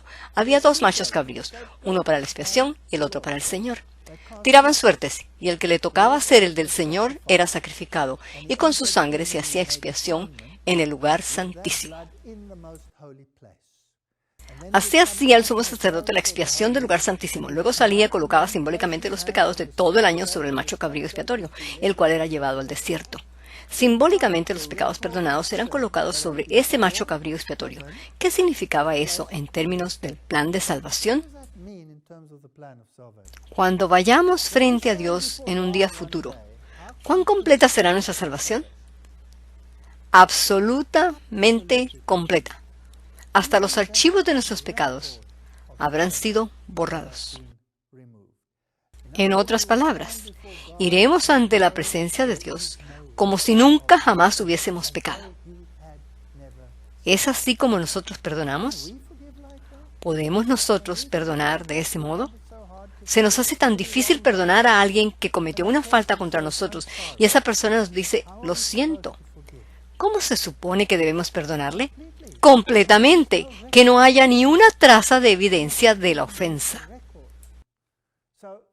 Así que la doctrina del santuario explica el plan de salvación en prototipos y trae a la vida el sistema económico y ceremonial de los judíos y nos muestra que ha sido cumplido en Cristo Jesús, quien cumple hasta la tilde más pequeña de la economía judía, inclusive las cubiertas y los colores que formaban parte: el morado, el rojo, el azul y el rojo.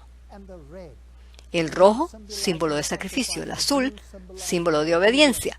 Si mezclamos el azul y el rojo, conseguimos el color morado. Si vivimos una vida en unión con el rojo del sacrificio y el azul de la obediencia, obtenemos estatus real. Luego, segunda, la doctrina de la segunda venida de Cristo. La Biblia enseña, yo vendré otra vez, y todo ojo me verá, y todos los versículos que se refieren a la segunda venida como un evento espectacular. Y tercera, el sábado tenía que ser reconocido de nuevo, pues la ley de Dios está vigente. Ni una jota ni una tilde desaparecerán de la ley. Cuarta, el estado de los muertos. Quinta, el espíritu de profecía.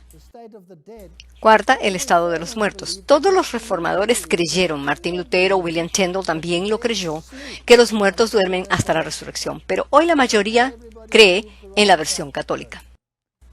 Como resultado de estas, surgió la comprensión de que el mensaje de los 3 ángeles debía ser predicado al mundo.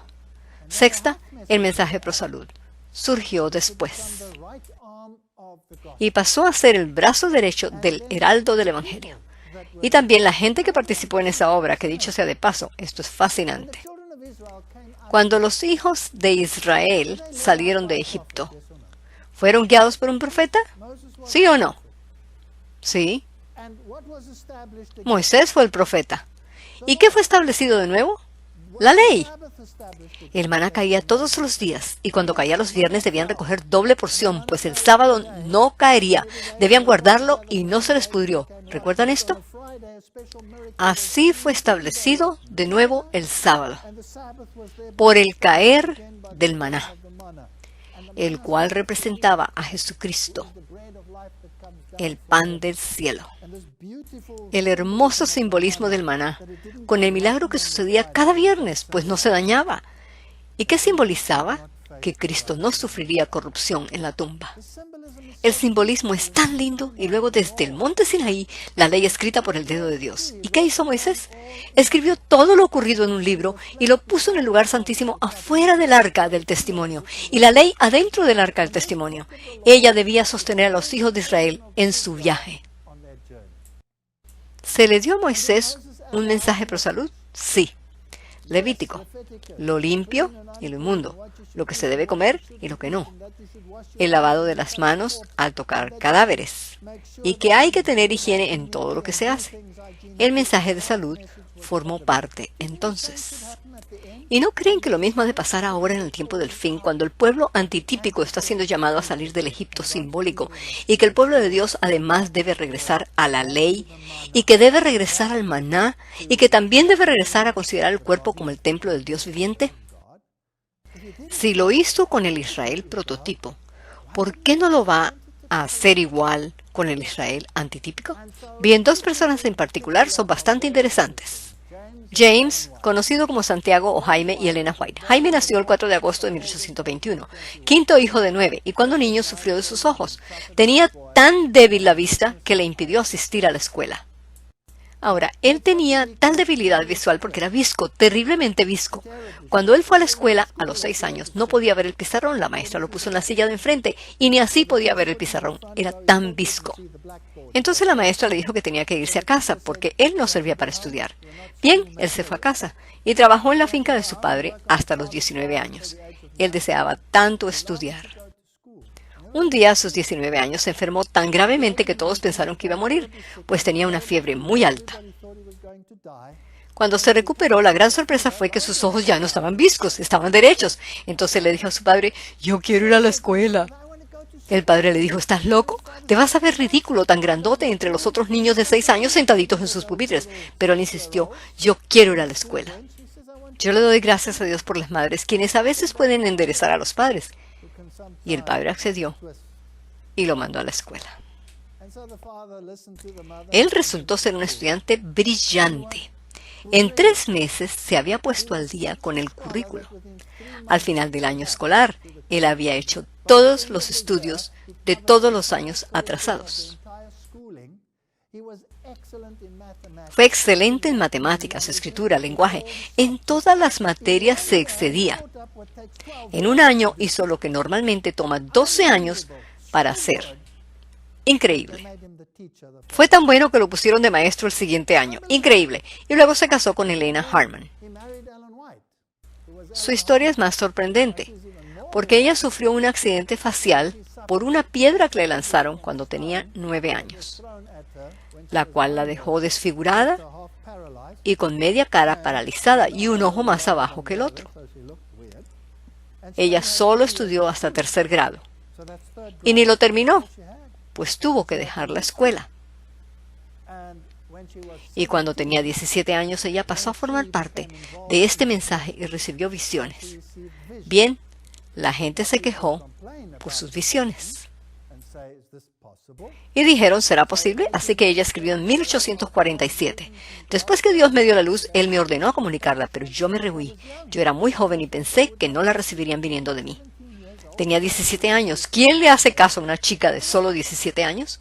De paso, ¿qué edad tenía el discípulo amado cuando pasó a formar parte de los 12 apóstoles? Tenía 17 años. ¿Qué edad tenía Daniel cuando fue llevado cautivo? Tenía 17 años. ¿No es todo esto muy interesante? El mensaje final al mundo, Apocalipsis 10, 9 al 11. Y fui al ángel diciéndole que me diese el librito. Y él me dijo, toma y cómelo, y te amargará el vientre, pero en tu boca será dulce como la miel. Así que allí está el gran chasco, pues interpretaron que la profecía que dice que el santuario será purificado era la tierra. No entendieron lo bello del mensaje del santuario. Entonces tomé el librito de la mano del ángel y lo comí, y era dulce en mi boca como la miel. Jesús viene otra vez, pero cuando lo hube comido amargó mi vientre. Fue amargo, pues no vino Jesús. Y él me dijo, es necesario que profetices otra vez. Así que el mensaje del primer ángel de Apocalipsis 14, anunciando que la hora del juicio ha llegado y llamando a los hombres a temer a Dios y darle honra, no es la venida de Cristo, sino el prototipo del gran día de expiación que los judíos también observaban, el cual tipifica preparación para el juicio, poniendo al pueblo a tono con Dios, la restauración de las verdades bíblicas antiguas como fueron enseñadas por los discípulos y por Jesús mismo. ¿No dijo Jesús, yo no he venido a abrogar la ley? Absolutamente. Así que ese mensaje del primer ángel está diseñado para separar al pueblo de las influencias corruptas del mundo, y en este mensaje Dios manda a su iglesia un aviso de prevención, el cual si hubiese sido aceptado, hubiese corregido los pecados que le alejaban de Dios. Eso leemos en el libro El Gran Conflicto, escrito por Elena G. de White. Bien, si el pueblo hubiera aceptado el llamado, hubiera sido maravilloso. ¿Aceptaron todos a Cristo como el Mesías? No. ¿Y qué pasó con el Israel al final? La destrucción de Jerusalén, la cual es un prototipo de la destrucción final de este mundo. Ahora, otra persona que participó en este mensaje fue el pastor J.N. Andrews. Vean esto. Él dejó la escuela a los 11 años. Se educó él mismo. Por sí solo aprendió 7 idiomas correctamente. Podía leer la Biblia en los 7 idiomas. Podía recitar el Nuevo Testamento de memoria.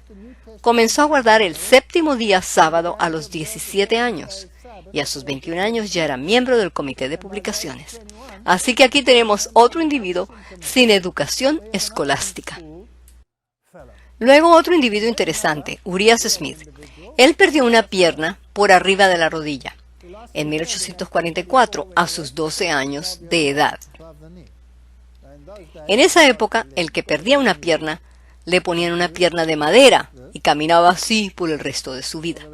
Por esa razón, él se sentía limitado. Así que él diseñó la primera pierna flexible jamás diseñada, con una rodilla que doblaba y con coyuntura en el tobillo. Se hizo tan famosa su invención que las Fuerzas Armadas tomaron la idea y la usaron con sus soldados y pasó a ser la invención en la que hasta el día de hoy se basan las prótesis. A sus 20 años se unió al movimiento adventista y a sus 21 años se unió al trabajo de la publicación. Loughborough, otro personaje raro. Él comenzó vendiendo literatura adventista en las carpas de reuniones a 35 centavos cada paquete. Y siendo que él era muy enfermizo, ¿pueden adivinar cuál fue el tema que le interesó? Pues la salud. Él se dedicó a investigar el tema de la salud y escribió un libreto titulado Un pequeño tratado de la fisiología y la higiene. Interesante. Uno de los individuos más raros fue Joseph Bates. Bien, a la edad de 15 años, Joseph Bates ya era un mozo de camarote. Y en una ocasión fueron asaltados por piratas y pasó a ser un esclavo y tuvo que remar en barcos piratas. Eventualmente logró escapar y con el tiempo llegó a ser el capitán de su propio barco. Él era un tipo bastante rudo.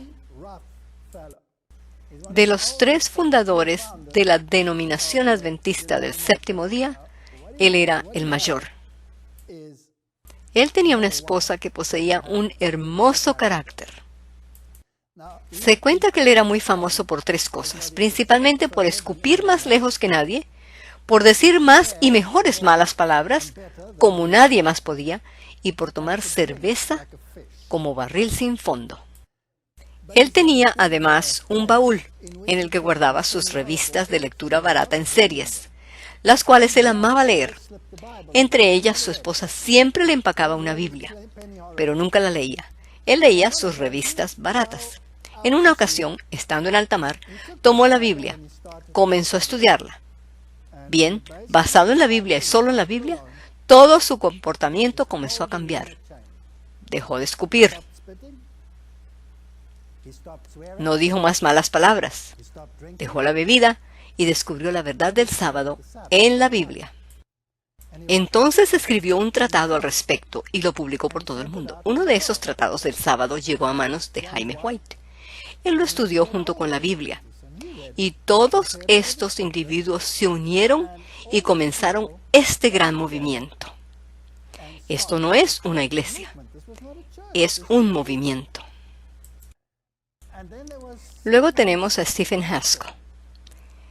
Él pasó a ser el primer evangelista en viajar a Australia. Él predicó en Nueva Zelanda, en London.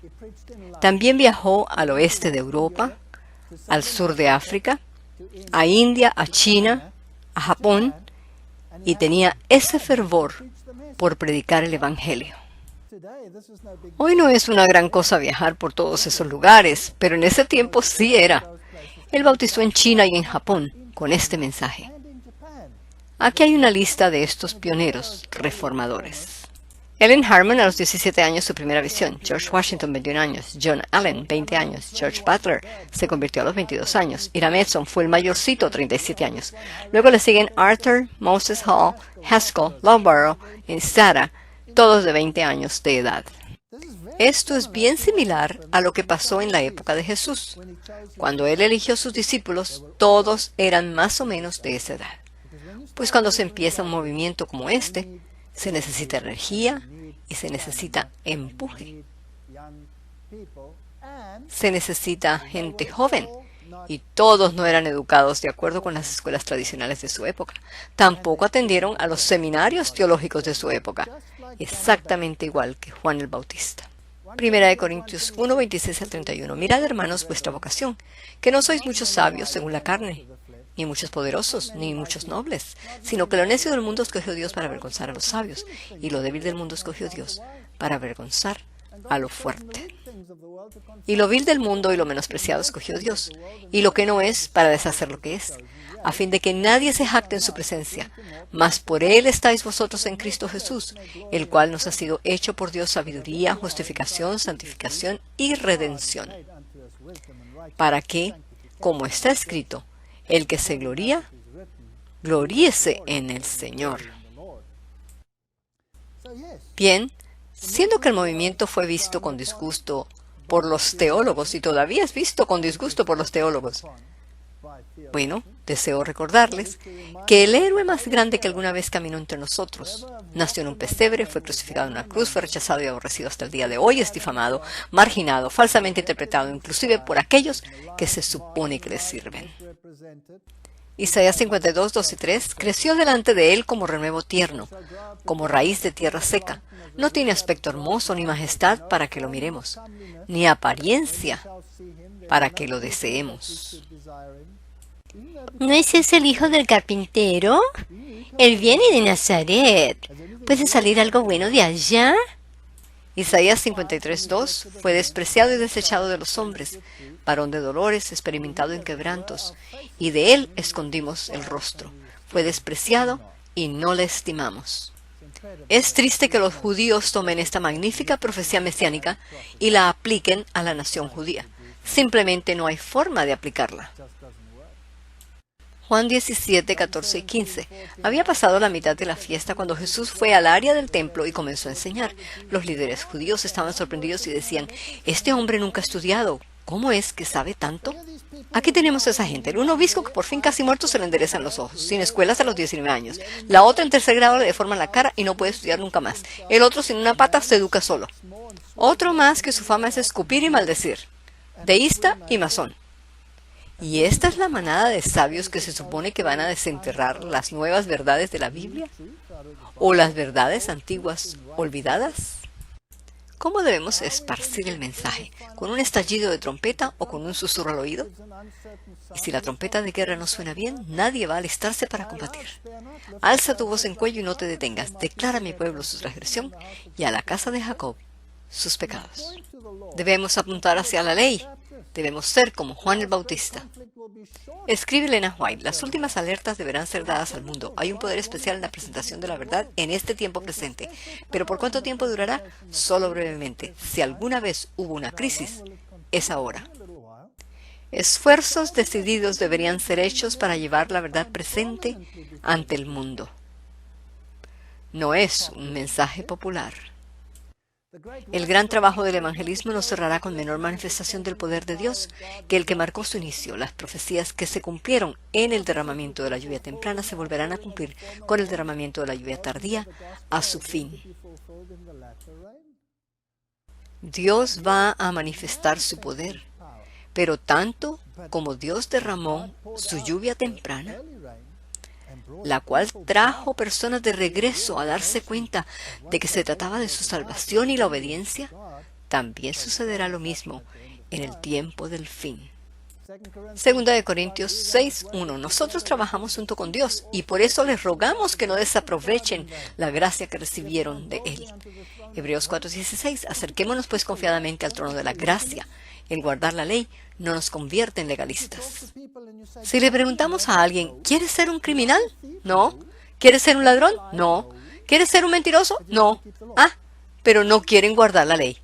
Eso no tiene sentido. Si amamos a Dios con todo nuestro corazón, no vamos a querer tener ningún otro Dios ajeno delante de Él. No vamos a querer postrarnos frente a un tonto ídolo hecho de piedra. Eso es patético. Si amamos a Dios, no vamos a querer tomar su nombre en vano. Y vamos a querer pasar un tiempo especial con Él en el día que Él separó para descansar. ¿Qué significa descansar? ¿Será que significa que debemos acostarnos en posición horizontal y hacer una inspección al techo? No creo. Significa descansar en las obras concluidas por Dios y aún más, en la obra de la salvación. Cuando uno descansa en su obra redentora, uno reconoce que uno es un fracaso, que uno es un pecador, pero que en Cristo está la salvación. No es legalismo guardar la ley de Dios, al contrario, es el reconocimiento de que se descansa en su obra hecha completamente. Así que es solo por gracia, gracia y gracia. ¿Sabía usted que solo hay 2 movimientos religiosos que son mundiales? Solo 2. Esta gráfica de la Sociedad Bíblica Americana y sus misiones, con todos estos en la lista, pero solo hay 2 que son mundiales: el catolicismo romano y el movimiento adventista del séptimo día. Ahora, ¿qué enseña Roma? Solo 2 son verdaderamente mundiales: el catolicismo romano y el movimiento adventista del séptimo día. Bien, el catolicismo romano dice: no fue el creador del universo en Génesis 2:1 al 3, sino la Iglesia Católica quien puede recibir el honor de haberle concedido al hombre una pausa de su trabajo cada 7 días. La razón y el sentido común demandan la aceptación de una u otra de las alternativas, o bien el protestantismo al guardar el Santo Sábado, o el catolicismo en la guarda del Santo Domingo. Es imposible conseguir un terreno medio. Es la misma Roma que lo dice, no yo. Así que aquí lo tenemos, y es enseñanza oficial de Roma, y es una cita tomada de la revista electrónica El Espejo Católico, diciembre 23 de 1893. La razón fue que en los Estados Unidos había una feria internacional, y querían abrirla también en domingo. Las iglesias se quejaron con el Estado, y el Estado dictaminó que debía cerrarse la feria el domingo, pues es un día de descanso. Y la gente se quejó. Y la iglesia adventista dijo, la iglesia y el Estado deben mantenerse separados. Por lo tanto, es inconstitucional que el Estado diga qué día se debe reposar o no, porque la Biblia lo enseña. Así que el Estado, eventualmente, después de un gran debate, se tranquilizó. Y esto es lo que la Iglesia Católica Romana escribió como resultado. La razón y el sentido común demandan la aceptación de una u otra de las alternativas. O bien, el protestantismo al guardar el Santo Sábado o el catolicismo en la guarda del domingo. Es imposible conseguir un terreno medio. El domingo es entonces hasta el día de hoy el retoño de la Iglesia Católica siendo la esposa del Espíritu Santo, sin ni una palabra de expresión de parte del mundo protestante. Usted puede leer la Biblia desde Génesis hasta Apocalipsis y no encontrará ni una sola línea que autorice la santificación del día domingo. Las Escrituras requieren la religiosa observancia del sábado, día que nosotros nunca santificamos. Así que esta es la posición de la Iglesia Católica Romana. No es algo que nosotros hayamos inventado. El domingo es únicamente la creación de la Iglesia Católica. El domingo es una ley solo de la Iglesia Católica. La observancia del domingo por parte de los protestantes es un homenaje que ellos rinden para su propio pesar a la autoridad de la Iglesia Católica. Uno tras otro. Pero los protestantes dicen, ¿cómo puedo aceptar las enseñanzas de una iglesia apóstata? Nosotros les preguntamos, ¿cómo se las han arreglado ustedes al recibir las enseñanzas de ella toda su vida, en directa oposición a su reconocida maestra, la Biblia, en el asunto del sábado? Y este es el Espejo Católico 1893. Aquellos que siguen la Biblia como su guía, los israelitas y los adventistas del séptimo día, tienen el peso exclusivo de la evidencia a su favor, mientras que los protestantes bíblicos no tienen ni una palabra que decir en defensa propia acerca de la sustitución del domingo en vez del sábado.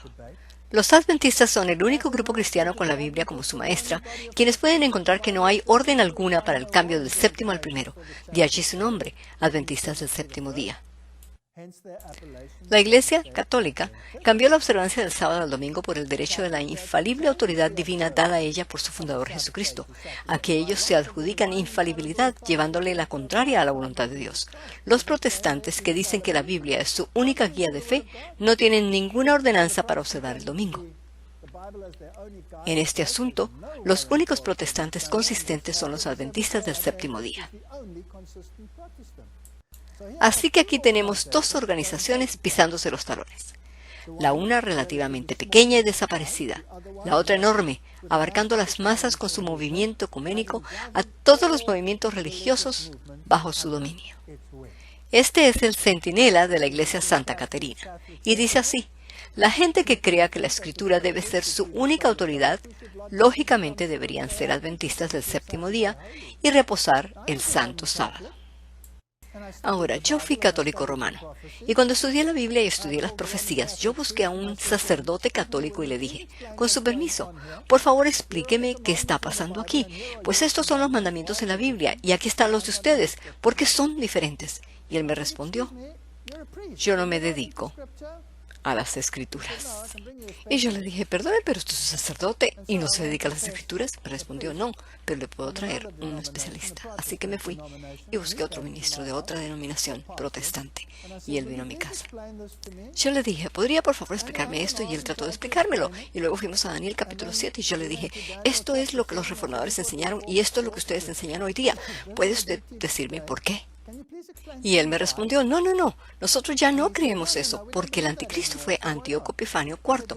Y yo le dije, perdone usted, pero él fue un rey de Grecia, que es el tercer reino, y el anticristo sale del cuarto reino. Y ahí pasamos unos momentos argumentando, cuando él repentinamente se levantó, y tapándole los oídos al joven que lo acompañaba, marchó hasta la puerta y se fue. Yo solo estaba postulando preguntas. Yo no pertenecía a ninguna denominación. Yo era un ateo y yo descubrí lo que las escrituras dicen. Ahora, esto es lo que la Iglesia Católica dice. La mayoría de los cristianos asume que el domingo es el día bíblicamente aprobado para culto. La Iglesia Católica se opone, pues ella transfirió el culto cristiano bíblico del sábado, en inglés Saturday, al domingo. Y quien trata de insinuar que el cambio fue hecho en la Biblia, además de ser deshonesto, estará negando la autoridad católica. Ajá, tiene que ver con autoridad. Si el protestantismo quiere basar sus enseñanzas en la Biblia, deberá guardar el sábado. Esta fue una nota del editor de esa revista. Él dijo, el reto lanzado por Roma hace más de 100 años es el mismo hoy día. O la Iglesia Católica está en lo correcto o lo están los adventistas del séptimo día. No puede haber otra opción. Allí es donde nos encontramos. ¿Cuán lejos van a ir ellos?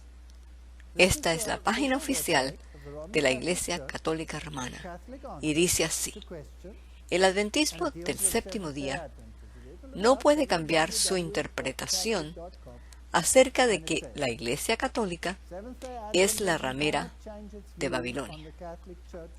Por cierto, ¿enseñó Martín Lutero que esa era la ramera de Babilonia? Sí.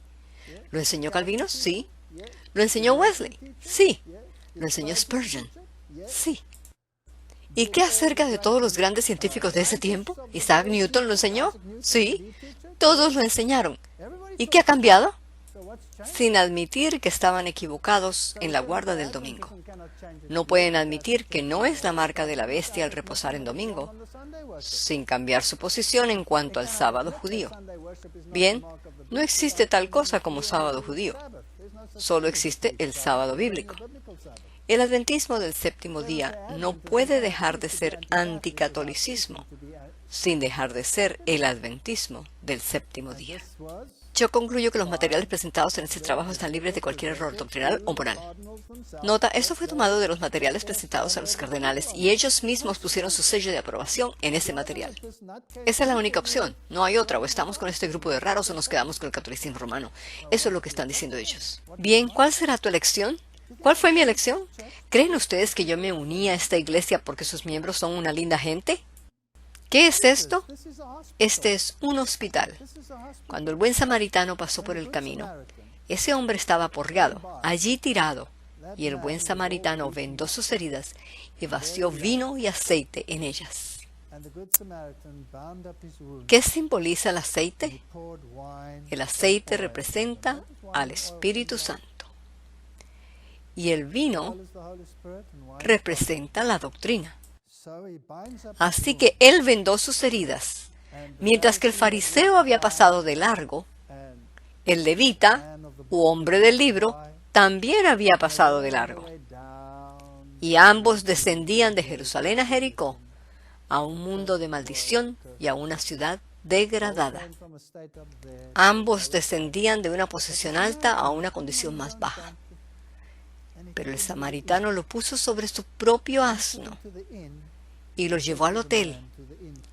Y allí le dijo al hotelero: yo te pagaré todo lo que se necesite para el cuidado de este hombre, y volveré.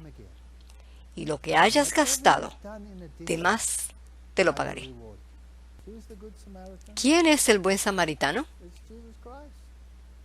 Es Cristo Jesús. Él se fue y dijo: vendré otra vez. ¿Cómo llamó a su iglesia? Un hotel. ¿Qué clase de hotel? Uno al cual llevo los heridos y enfermos del pecado.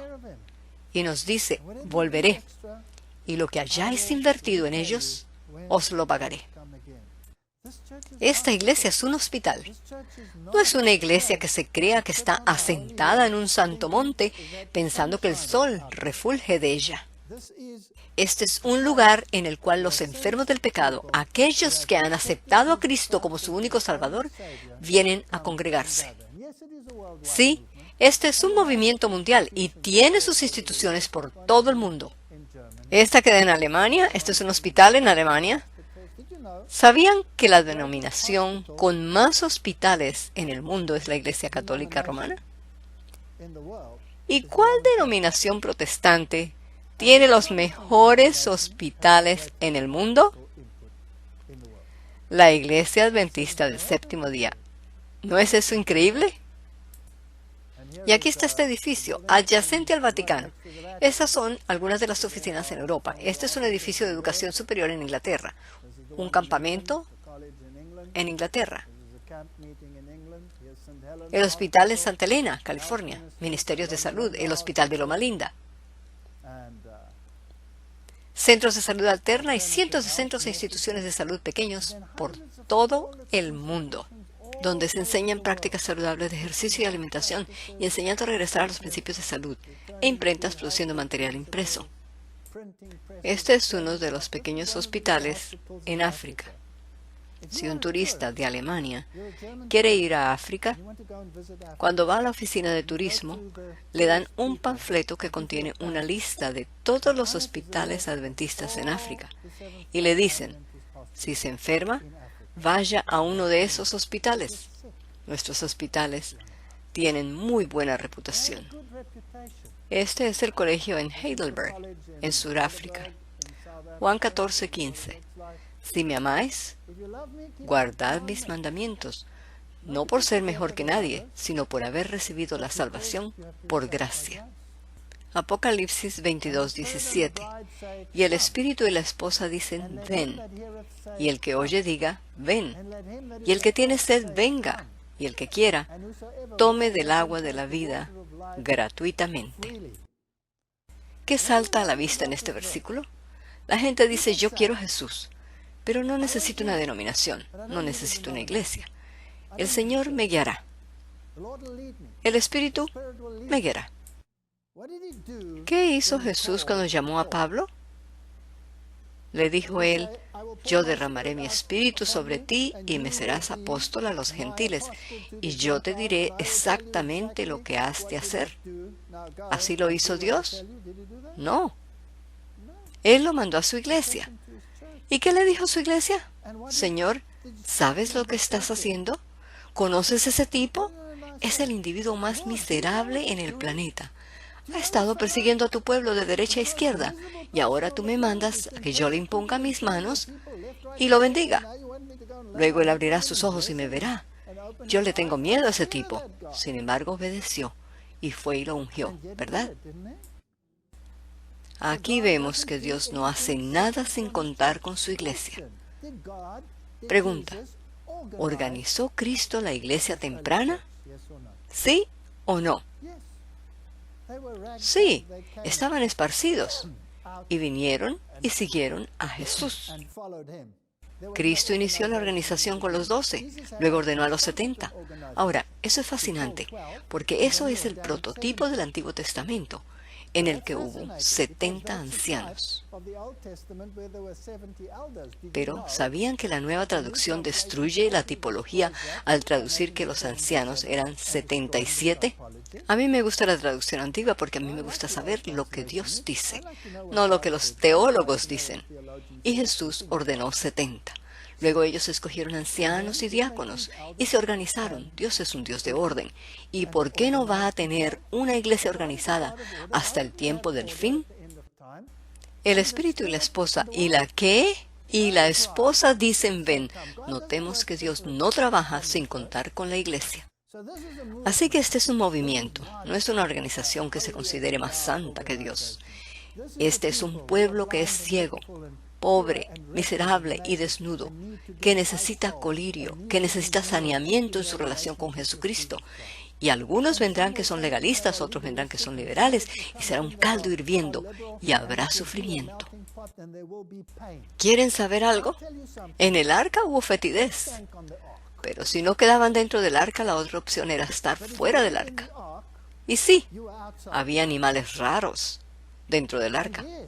Y si se sentaron sobre un puercoespín, lo sintieron.